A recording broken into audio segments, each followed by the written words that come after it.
की आराधना बृहस्पति भगवान ने काशी में करी। बृहस्पतेश्वर महादेव काशी में विराजमान। कौन से महादेव? जम के बोलिए जरा। बृहस्पतेश्वर महादेव काशी में विराजमान है।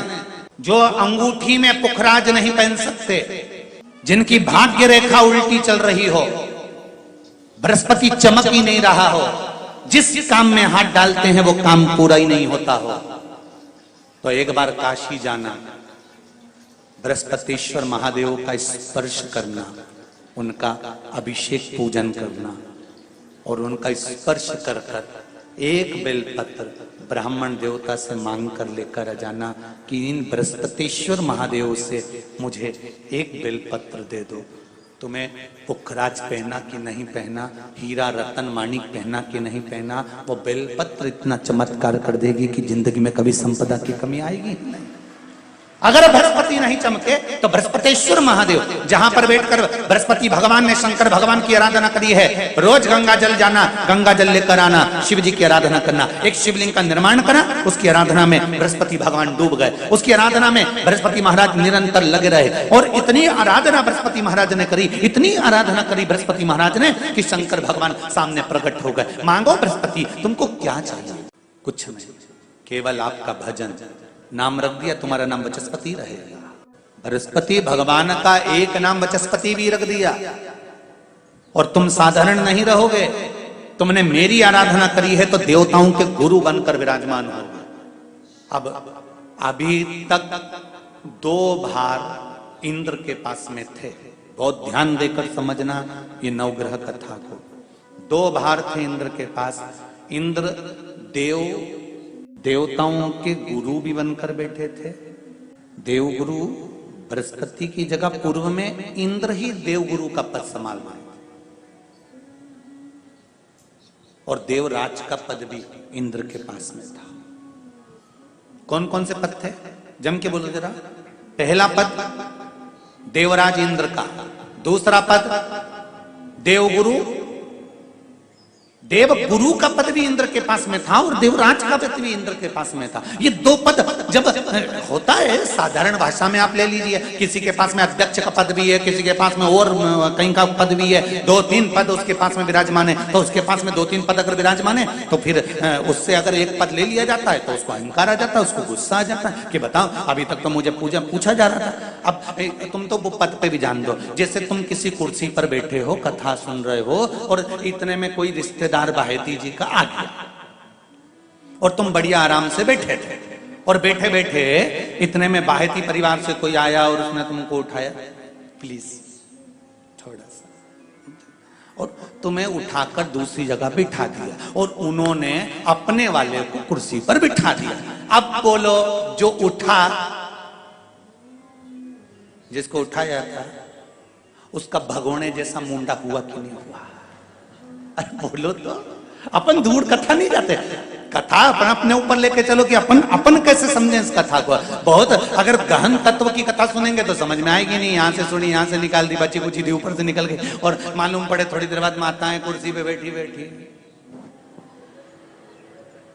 अब फिर तो अपन तो अपने पर लेकर चलो ना, कि जैसे कोई आप कुर्सी पर बैठ गए और इतने में इनके रिश्तेदार कोई आए और आने पर उन्होंने कहा दिया तुम यहाँ से उठो, दूसरी जगह जाके बैठो। इतने में तुमको बुरा लग गया, बुरा लगा, मुंह भगोने जैसा हो गया, गुस्सा आ गया। उसी तरह इंद्र के पास में 2 सत्ता थी, एक देवराज इंद्र थे और दूसरे गुरु का पद भी इंद्र के पास में था।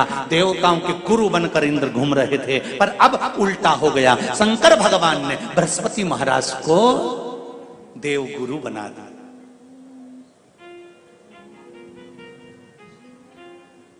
अब जैसे ही देवगुरु बनाया तो इनका इंद्रदेव का मुंह, अरे बोलो तो तुम, भगोड़ ऐसा हो गया, कुर्सी उतरी कि मुंह भगोड़ा उड़ा।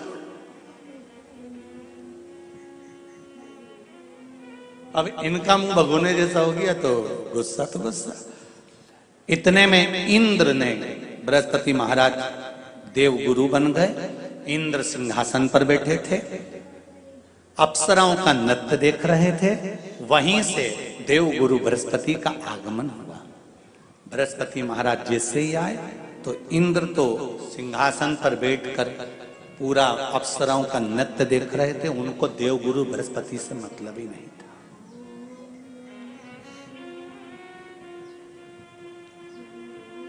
कोई स्थान नहीं, कोई सम्मान नहीं, कोई आदर नहीं,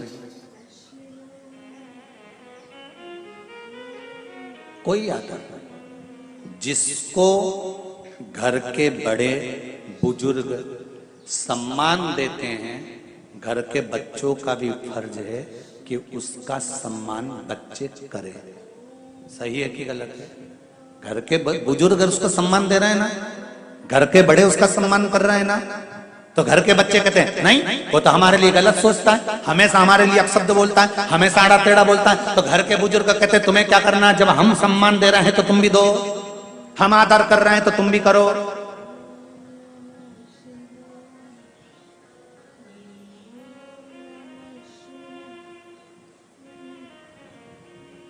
पर नहीं महाराज, आदर आप भी करो, सम्मान आप भी करो, पर वो आदर वो सम्मान बहुत मुश्किल। अब जब बृहस्पति महाराज का सम्मान नहीं हुआ, बृहस्पति महाराज वहां से उठकर चले गए, बोले नहीं। जो समझदार होता है वो तुरंत कह देता है कोई बात नहीं, मैं चले जाता हूं। कोई मुख पर क्रोध नहीं, कोई चिड़चिड़ प्रवृत्ति नहीं, कोई अपशब्द नहीं। एक बात मैं आप सबको कहना चाहूंगा, किसी जगह पर यदि आपका अपमान हुआ है, बहुत ध्यान देना जरा, कथा थोड़ी भारी है पर समझ लोगे आप। किसी जगह पर यदि आपका अपमान हुआ है तो आप भगवान शंकर को धन्यवाद देना कि मैंने पूर्व में किसी का अपमान करा होगा तो मेरा हिसाब आपने इतनी जल्दी बराबर कर दिया है, इतनी जल्दी बराबर कर दिया। ये थोड़ा सा अपमान मेरा कराया, मेरा हिसाब बराबर हो गया। कोई गाली दे रहा है, देने दो, शंकर भगवान को धन्यवाद देना, बाबा बड़ी कृपा करी, मैंने पूर्व में इसको गालियां दी होंगी, अपशब्द कहा होगा तो इसने मुझे पलट कर गाली दे दी, अपशब्द कह दिया। ये तेरी कृपा है, ये तेरी दया। और जब तक तेरी करुणा, तेरी कृपा, तेरी दया नहीं हो तब तक कुछ हो ही नहीं सकता। तेरी कृपा,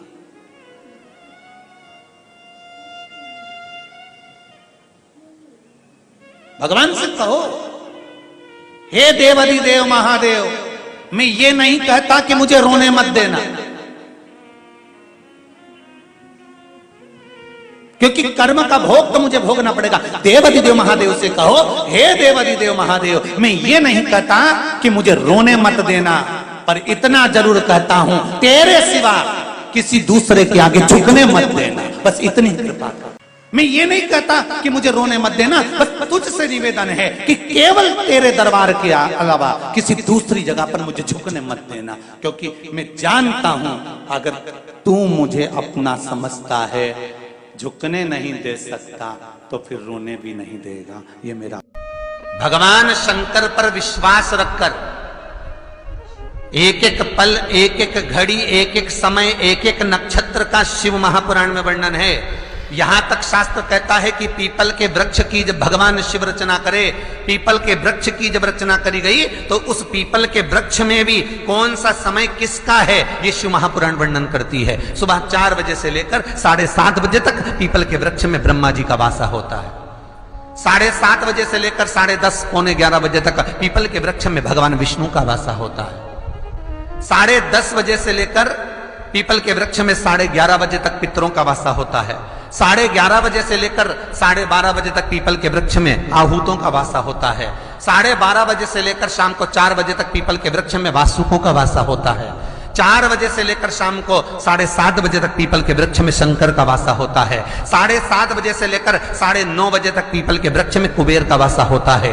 9:30 बजे से लेकर फिर कुबेर के वृक्ष में अन्य देवों का वासा चालू हो जाता है। इसलिए हमारा हिंदू धर्म कहता है, हमारे शास्त्र कहते हैं कि पीपल के वृक्ष को जब पूजा जाता है, पीपल के वृक्ष की जब पूजन करी जाती है तो सुबह 10:30, 11, ज्यादा से ज्यादा 11:30, ज्यादा से ज्यादा 12, उसके पहले पीपल के वृक्ष की पूजन कर लेना चाहिए। क्यों? क्योंकि 11:30 बजे से लेकर 12:30 बजे तक पीपल के वृक्ष में पितरों का वासा रहता है, आहूतों का वासा रहता है, फिर वासुकों का वासा आता है। पितृ किसको कहते हैं? महाराज जो पूरी उम्र लेकर चले गए और उनके भीतर अभिलाषाएं बहुत थी, मैं ये भी करना चाहता हूं, मैं ये भी करना चाहता हूं, वो पितृ हो जाते हैं। आहूत किसको कहते हैं? जिस माता के गर्भ में बच्चा जन्म ले और मर जाए, या 6 महीने का गर्भ धारण करने के बाद अवर्षण हो जाए, जीव पड़ने के बाद 6 महीने के बाद अगर बच्चा गर्भ में भी शांत हो जाता है, कुंवारी अवस्था में शांत हो जाता है, जिसका विवाह नहीं हुआ ऐसा बच्चा जब शांत हो जाता है, अधोगति में कोई मर जाता है, सुसाइड कर एक्सीडेंट में किसी भी रूप में मर जाता है, तो वो आहूत कहलाता है। और बहुत ध्यान देना साहब, शिव महापुराण की कथा कहती है पितरों को भाग मिलता है, इसलिए पितृ तृप्त रहते हैं। स्त्रियों के रजो धर्म से जुड़ी हुई जितनी भी प्रॉब्लम रहती है, जैसे कोई नारी उसके यहाँ बच्चे नहीं है, संतान नहीं है और रज धर्म आना बंद हो गया है, तो संतान हो ना रही है, रजो धर्म ही नहीं आ रहा, तो मातंगी माता का नाम लेकर लाल फूल देवी के चरणों में समर्पित कर दें और माता के चरणों को गाय के घृत से धो दें, उस घी को घर में लाएं और भोजन के साथ में पाना प्रारंभ कर दें। मातंगी माता का नाम लेकर करेंगे ये उपाय, तो नारी का रजो धर्म आना प्रारंभ हो जाता है।